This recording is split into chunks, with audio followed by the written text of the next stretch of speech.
सच का भ्रम चरम रूप में। हम वही हैं। ये पश्चिमी लोगों पर असर डाल रहा है और उन इस्लामवादियों व मार्क्सवादियों की मदद कर रहा है जो पश्चिमी सभ्यता को खत्म करना चाहते हैं। मानव मनोविज्ञान की कमजोरी को वैश्विक हथियार बना दिया गया है। इसका बड़ा हिस्सा यहूदियों पर केंद्रित है, लेकिन अब ये वास्तव में हमारे काम आ सकता है। मैं देखूंगा कि ये हमारे विश्व और वास्तविकता की धारणाओं को कैसे बदल रहा है, और यह सब अमेरिका की स्थापना से आजादी की 250वीं वर्षगांठ के इस ऐतिहासिक सप्ताहांत पर कैसे जुड़ा है। ट्रंप इस अवधारणा को समझते हैं और मीडिया को अपने हिसाब से साधने में माहिर हैं। हम ईरानी समझौता ज्ञापन में 2 हफ्ते आगे बढ़े हैं और अब इस समझौते के पीछे की असलियत सामने आ रही है। मैंने तब भी कहा था, धैर्य रखें। जल्दीबाजी में घबराहट भरे निष्कर्ष और आरोप लगाने की कोई जरूरत नहीं है। बहुत कुछ हो रहा है, इसमें कई लोगों के हित जुड़े हुए हैं। सब कुछ पता नहीं है। ईरान के खिलाफ इस युद्ध में असली जंग का मैदान अब बदल गया है। अब मुख्य ध्यान सैन्य मोर्चे पर कम और जहां बहुत कुछ दांव पर लगा है, उस बातचीत की मेज पर ज्यादा है। हमारे सामने इस्लामी रणनीतिक अवधारणा तकिया और डोनाल्ड ट्रंप की आर्ट ऑफ द डील की टक्कर है। 2 प्रतिस्पर्धी, एक दूसरे के बिल्कुल विपरीत रणनीतियां। अब तक हम इसे ज्यादातर लोग जानते हैं कि तकिया का क्या मतलब है। यह सोची समझी धोखाधड़ी की लंबी रणनीति है। अपने विरोधी को शांत करना, उनकी सतर्कता कम करना और तब तक समय खरीदना जब तक आप उन्हें पूरी तरह से अधीन करने के लिए मजबूर ना कर सकें। यही इसका मकसद है। फिर आर्ट ऑफ द डील है, जो परिष्कृत पश्चिमी बातचीत की रणनीतियों पर निर्भर करता है, जिनका उद्देश्य दबाव के बिंदु तलाशना, गतिरोध तोड़ना और दोनों पक्षों के लिए सबसे अच्छा व्यवहारिक परिणाम निकालना होता है। राष्ट्रपति ट्रंप ने ईरानी शासन को दिशा बदलने का ऐतिहासिक मौका दिया। उन्होंने उन्हें एक रास्ता दिया जिससे वे वर्तमान में जिन विनाशकारी परिस्थितियों का सामना कर रहे हैं, उनसे कुछ ठोस बचा सकें। ये बात स्वाभाविक रूप से हम में से कई लोगों को अच्छी नहीं लगी। कई क़यामत की भविष्यवाणियां हुई हैं।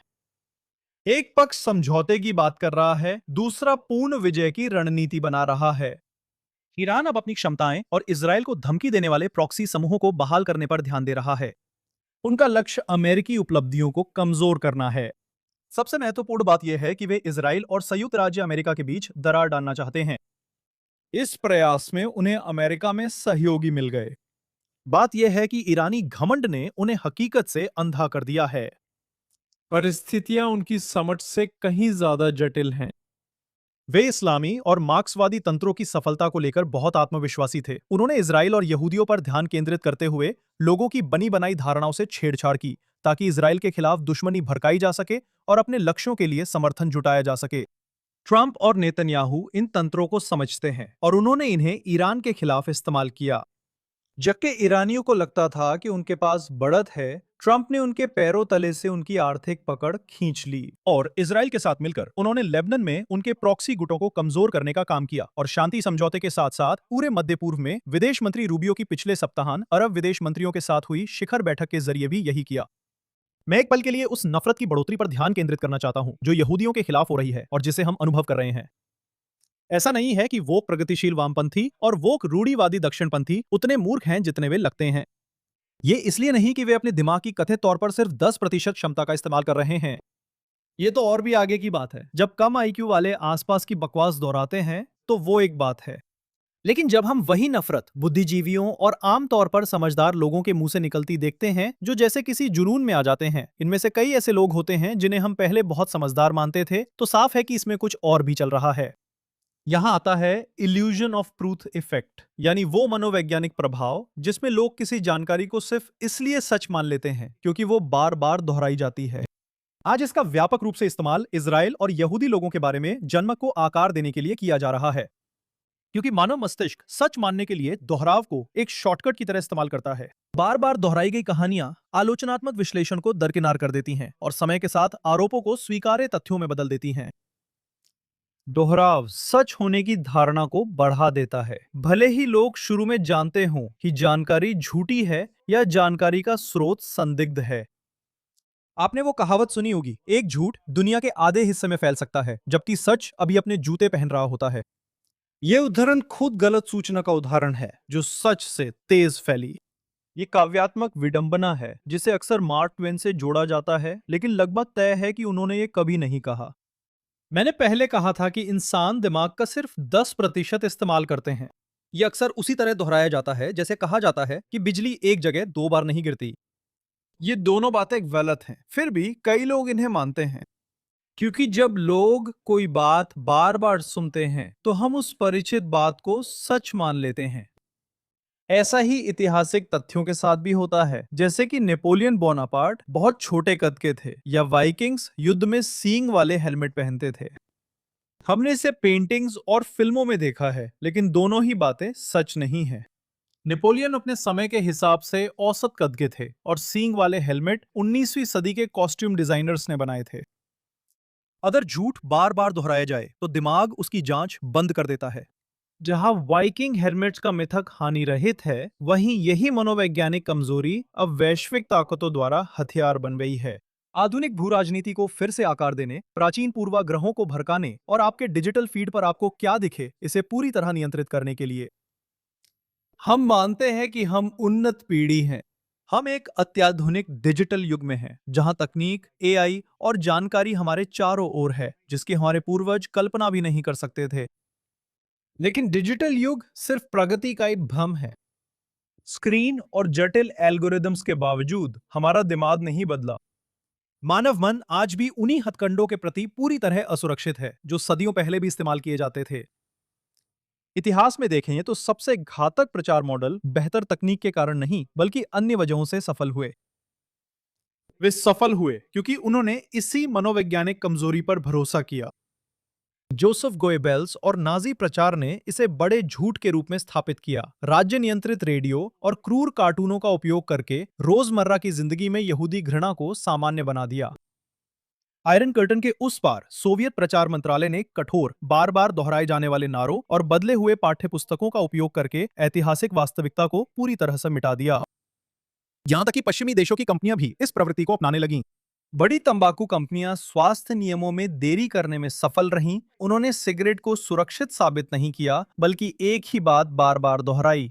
अधिक शोध की आवश्यकता है। आज बार बार दोहराने से बात सच लगने का प्रभाव इजराइल और यहूदी लोगों को खास तौर पर निशाना बना रहा है, जिसे आधुनिक तकनीक से बार बार दोहराए जाने वाले ढांचों के जरिए और तेज किया गया है। कुछ उच्च कलंक वाले शब्द जैसे कि रंगभेद, नरसंहार या उपनिवेशवादी लगातार इजराइल शब्द के साथ जोड़े जाते हैं। सोशल मीडिया के एल्गोरिदम, समाचार सुर्खियों, विरोध के नारों में और रोजाना की अपुष्ट आरोपों की लगातार बार के साथ ये शब्द जुड़े रहते हैं। ये तब तक चलता है जब तक यह संबंध जनता की चेतना में स्वचालित न हो जाए। समाजों को पीढ़ियों से यहूदी लोगों के बारे में क्या सोचना है सिखाया गया है और पुरानी घिसी पिटी रूढ़ धारणाएं बार बार दोहराए जाते हैं। ऐतिहासिक साजिश सिद्धांत जैसे दोहरी निष्ठा, वैश्विक वित्त पर छुपा हुआ नियंत्रण या मीडिया में हेरफेर, ये सब नए नहीं गढ़े गए हैं। इसके बजाय इन्हें लगातार नए रूप में पेश किया जाता है, आधुनिक राजनीतिक संदर्भों के अनुसार अपडेट किया जाता है और बार बार दोहराया जाता है जब तक कि ये मुख्य धारा के दर्शकों को विश्वसनीय न लगने लगे। आधुनिक राजनीतिक आलोचना के नाम पर पुराने यहूदी विरोधी घृणित विचारों की वापसी। आज के प्रचारक अब यह नियंत्रित करने के लिए राज्य द्वारा संचालित रेडियो एकाधिकार की आवश्यकता नहीं रखते कि आप क्या सुनते हैं। अब हमारे पास राज्य समर्थित बॉट फार्म है। रूस, ईरान, चीन, कतर सभी ने सच का भ्रम रचने का काम स्वचालित कर दिया है।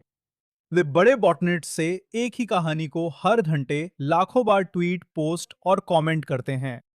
वे माइक्रो टारगेटिंग कर रहे हैं, जनता को जनसांख्यिकीय समूहों में बांट रहे हैं और उन्हें जमीनी, स्थानीय राय के रूप में छुपाए गए, उनके लिए खास तौर पर गढ़े गए झूठ परोस रहे हैं। वे आपके फीड को लगातार तेजी से बहने वाले विरोधाभासी झूठों की बाढ़ से भर देते हैं ताकि आपका दिमाग थक जाए। मीडिया का स्वरूप कागज से पिक्सल में बदल गया है, लेकिन आपके दिमाग पर कब्जा करने की जंग आज भी सबसे पुराने हथियार यानी दोहराव पर ही निर्भर करती है। आपके डिजिटल फीड पर जो शोर सुनाई देता है वो भी बड़े पैमाने का भ्रम है। ऑनलाइन कट्टरपंथी चिल्लाती आवाजें असल में मुखर अल्पसंख्यक हैं। वे बहुसंख्यक नहीं हैं, बस troll farms, algorithmic echo chambers, bots और कुछ ऊबे हुए निकम्मे लोग हैं। डिजिटल शोर के नीचे यूरोप और संयुक्त राज्य अमेरिका में अधिकांश लोग इन दिनों बदलते वैश्विक परिदृश्य को देखते हैं और वे हकीकत को बहुत साफ साफ देखते हैं। वे जानते हैं कि इजराइल की स्थिति कोई सीमित या दूर का विवाद नहीं है। ये पश्चिमी उदारवादी समाज की नींव के लिए साझा खतरे की सबसे आगे की पंक्ति है। आज माना जाता है कि जो कट्टरपंथी ताकतें मध्य पूर्व को अस्थिर कर रही हैं, वे पूरे स्वतंत्र विश्व की आजादी, मूल्यों और सुरक्षा की दुश्मन हैं। जैसा कि मैंने कहा, एक झूठ दुनिया के आधे हिस्से में फैल सकता है, जबकि सच अभी अपने जूते पहन ही रहा होता है। अब सच ने अपने जूते पहन लिए। लोग अब हेर फेर और झूठ से वाकिफ हैं। यह हमें असली मुद्दे तक लाता है। झूठ को लगातार और आक्रामक बनाए रखना पड़ता है। सच तो प्राकृतिक होता है। इसे सांस लेने के लिए किसी एल्गोरिदम की जरूरत नहीं होती। डिजिटल हमले की भारी मात्रा ही उनकी हताशा का सबूत है। ये चिल्लाता है क्योंकि खुद खड़ा नहीं हो सकता। इतिहास दिखाता है कि मनोविज्ञान को कुछ समय के लिए हथियार बनाया जा सकता है, पर हकीकत को नहीं हराया जा सकता। सच को टिके रहने के लिए चिल्लाना जरूरी नहीं होता, उसे बस टिके रहना होता है। संयुक्त राज्य अमेरिका इसका जीवंत उदाहरण है। लेकिन इससे पहले मैं इस हफ्ते मध्य पूर्व की घटनाओं पर नजर डालना चाहता हूं। ईरान और लेबनान लगातार चर्चा में हैं, जबकि गाजा में हालात पृष्ठभूमि में बदल रहे हैं। इजराइल और लेबनान अमेरिका की मध्यस्थता में एक समझ की रूपरेखा पर पहुंचे हैं, जिससे संघर्ष समाप्त करने और दोनों देशों के बीच शांति समझौते तक पहुंचने की दिशा में आगे बढ़ा जा सके। इस समझ के तहत अमेरिका और लेबनान ने इजराइल के लेबनान के भीतर सुरक्षा क्षेत्र बनाए रखने के अधिकार को मान्यता दी है, जब तक हमारी सुरक्षा के लिए इसकी जरूरत हो। हम ये तब तक जारी रखेंगे जब तक हिजबुल्लाह समेत सभी आतंकी संगठन निरस्त्र नहीं हो जाते और लेबनान से इजराइल को खतरा नहीं रहता। इजराइल और लेबनान ने पीली रेखा के पास दो सटे हुए क्षेत्रों पर सहमति जताई है, जो अभी इजराइल के नियंत्रण में हैं और जिन्हें आईडीएफ ने सुझाया है, जहां हिजबुल्लाह को निरस्त्र करने और उस क्षेत्र को लेबनानी सेना के नियंत्रण में सौंपने के लिए एक पायलट कार्यक्रम चलाया जाएगा। हस्ताक्षरित दस्तावेज लेबनान के साथ शांति समझौता है। अब आपसी दावे नहीं हैं। कोई संयुक्त घोषणा या शांति से रहने की इच्छा व्यक्त नहीं की गई। लेबनानी सरकार ने शांति की अवधारणा से दूरी बना ली और सालों से देश की स्थिरता कमजोर करने वाले तत्वों को क्षेत्र से हटाने के व्यवहारिक पहलू पर ध्यान दिया। इस दौरान इजराइल ने हिजबुल्लाह के आतंकवादी ढांचे, बंकर, सुरंगें और चौकियों को तबाह करना जारी रखा। ये याद रखना महत्वपूर्ण है कि इजराइल के लिए शांति लक्ष्य नहीं है। हमारा लक्ष्य इजराइल के उत्तर में नागरिकों की सुरक्षा और खतरे को हटाना है, और यही वो चीज है जो शांति लाएगी। आईडीएफ ने रविवार को दक्षिणी लेबनान के माजदल जोन गांव में मिले उस भूमिगत मार्ग को, जो पश्चिमी सेक्टर में हिजबुल्लाह के प्रमुख जमावड़ा केंद्रों में से एक है, नष्ट किया। ये एक मजबूत भूमिगत परिसर था, जिसका इस्तेमाल संगठनों द्वारा हथियारों को रखने के लिए किया जाता था, जिसमें यूएवी, वॉरहेड्स और विस्फोटक शामिल थे। उस अभियान के बाद रविवार रात इजराइल के उत्तर में जोरदार विस्फोट सुना गया। इसी दौरान गाजा में इजराइल हमास की आतंकी सुविधाएं और 7 अक्टूबर के हमले में शामिल आतंकवादियों को एक एक कर चुपचाप और बिना सुर्खियों में आए खत्म कर रहा है। पीली रेखा, जो इजराइल की स्थिति दिखाती है, आगे बढ़ रही है क्योंकि हमास संघर्ष विराम का उल्लंघन कर हथियार डालने से इनकार कर रहा है। अब हम उस क्षेत्र के 80% से अधिक हिस्से पर नियंत्रण में हैं। इजरायली प्रधानमंत्री बेंजामिन नेतन्याहू ने चैनल 14 को दिए इंटरव्यू में तुर्की पर मंडराते बढ़ते खतरों पर चर्चा की। नेतन्याहू ने कहा कि तुर्की का बढ़ता मुखर रुख ईरान नेतृत्व वाली शिया धुरी की कमजोरी का नतीजा है। लेकिन उन्होंने एक बात बिल्कुल साफ कर दी, इजराइल मुस्लिम ब्रदरहुड के गठजोड़ से भी विचलित नहीं होगा। प्रधानमंत्री ने कहा, तुर्की के राष्ट्रपति एर्दोआन बार बार यरूशलेम और इजराइल के विनाश की बात करते हैं। उन्होंने कहा कि एर्दोआन एक बुनियादी तथ्य भूल गए हैं। उस्मानी साम्राज्य का युग अब बीत चुका है। आज एक मजबूत सैन्य शक्ति, एकजुट जनता और दृढ़ सरकार के साथ एक मजबूत इजराइल राज्य खड़ा है, जो अब कभी भी किसी को हमारे अस्तित्व को खतरे में डालने की अनुमति नहीं देगा। नेतन्याहू ने कहा, बेहतर होगा कि वो शांत हो जाए और बताया कि इजराइल अपनी क्षमता पहले ही दिखा चुका है।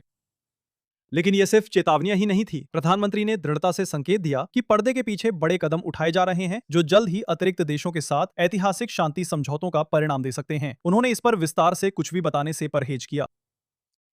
इजरायली टिप्पणीकार राफी हद्दाद ने इस हफ्ते इजराइल ईरान समझौता ज्ञापन पर दिलचस्प विश्लेषण प्रकाशित किया।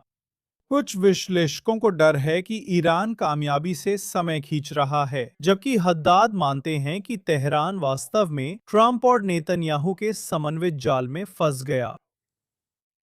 अगर आपको याद हो तो मैंने आपको पिछले हफ्ते या 2 हफ्ते पहले बताया था कि नेतन्याहू का वॉशिंगटन जाकर राष्ट्रपति से मिलने की जल्दी ना करना इस बात का संकेत है कि दोनों ही अपनी मंशाओं को लेकर पूरी तरह एकमत हैं।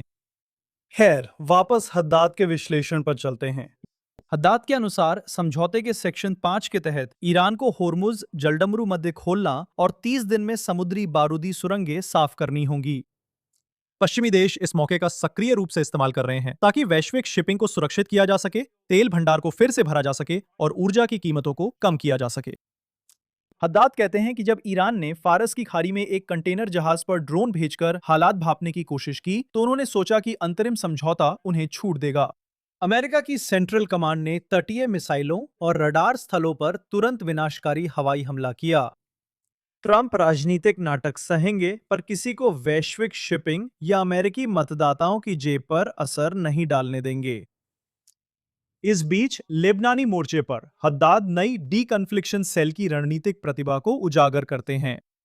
इजराइल को पूरी तरह से आधिकारिक समिति से बाहर रखकर संयुक्त राज्य अमेरिका और इजराइल ने एकदम सही अच्छा पुलिस वाला बुरा पुलिस वाला रणनीति अपनाई है।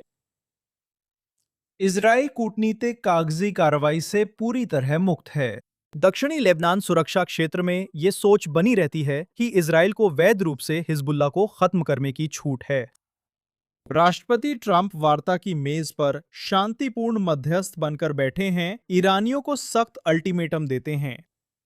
मैं युद्ध रोकना चाहता हूं, लेकिन इजरायली समिति से बाहर हैं, वे अप्रत्याशित हैं। अगर आप संवर्धित यूरेनियम नहीं सौंपते तो वे आपका परमाणु कार्यक्रम नष्ट कर देंगे। हद्दाद जोर देते हैं कि 2 महीने से भी कम समय में जब 60 दिन की समय सीमा समाप्त हो जाएगी तो ईरान को पता चलेगा कि जिस समय को उन्होंने खरीदा समझा था वो असल में उनके पास मौजूद हर एक सौदेबाजी के हथियार को उनसे छीनने में इस्तेमाल किया गया। वे कमजोर हिजबुल्लाह, सुरक्षित फारस की खाड़ी और चीन की शून्य हस्तक्षेप के साथ पूरी तरह बेनकाब होंगे। तेहरान को एक कठोर दोराहे का सामना करना पड़ेगा, या तो वे अपनी परमाणु महत्वाकांक्षाओं को पूरी तरह से छोड़ दें या फिर संयुक्त राज्य अमेरिका और इजराइल की संयुक्त शक्ति से पूरी असीमित सैन्य तबाही का सामना करें। जब मैंने राफी को बताया कि मैं उनकी पोस्ट से उद्धरण देने जा रहा हूं और उनकी सहमति के लिए अंग्रेजी अनुवाद भेजा ताकि वे पुष्टि कर सकें कि मैंने उनके विचारों को सही ढंग से संक्षेपित किया है, तो उन्होंने वास्तव में मुझे एक और विश्लेषण भेजा जो उन्हें लगा कि आप सभी को रुचिकर लगेगा, क्योंकि ये सभी घटनाओं को एक साथ जोड़ता है। हद्दाद बताते हैं कि इजराइल और संयुक्त राज्य अमेरिका सक्रिय रूप से एक पूरी तरह से नई वास्तविकता, एक नया मध्य पूर्व आर्थिक और संरचनात्मक दोनों रूप से बना रहे हैं। वो बताते हैं कि जहां बाकी दुनिया का ध्यान जमीनी सैन्य तैनाती पर टिका हुआ है, असली जाल जो इस समय बुना जा रहा है वो एक ऊर्जा जाल है जो चुपचाप ईरानी बटुए के चारों ओर कसता जा रहा है। ये मध्य पूर्व का नया ऊर्जा समीकरण है। हद्दाद के अनुसार जब अमेरिकियों ने ईरान को लेबनान की संप्रभुता और क्षेत्रीय अखंडता पर हस्ताक्षर के लिए मजबूर किया तो उन्होंने भूमध्य सागर में ऊर्जा क्रांति की राह खोल दी। इतिहास में पहली बार लेबनान के पास अस्थिर निवेश क्षेत्र से एक स्थिर देश बनने और आर्थिक भविष्य पाने का मौका है। ईरानी प्रभाव खत्म होते ही वैश्विक ऊर्जा कंपनियां लेबनान तट पर वाणिज्यिक प्राकृतिक गैस की खुदाई शुरू कर सकती हैं, जो इजरायली रिग्स के पास होंगी। हद्दाद के अनुसार यह तेहरान के लिए दोहरे मोर्चे पर विनाशकारी हार है। ये पाइपलाइनें साइप्रस और ग्रीस के रास्ते सीधे यूरोपीय और क्षेत्रीय आपूर्ति नेटवर्क से जुड़ने के लिए डिजाइन की गई हैं।